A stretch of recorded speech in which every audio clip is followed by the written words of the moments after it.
నీవు వినిన మాటలకు భయపడవా? భయపడమన్నాడా భయపడొద్దన్నాడు?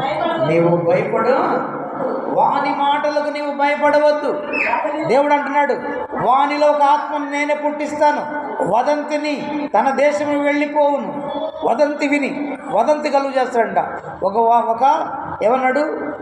ఆత్మను నేనే పుట్టిస్తాను, వదంతిని విని తన దేశమునకు వెళ్ళిపోవును, అతని దేశమందు ఖడ్గము చేత అతన్ని కూల చేస్తాను. దేవునికి స్తోత్రం. అది ప్రవచనం అంటే, తిక్కల ప్రవచనాలు కాదు.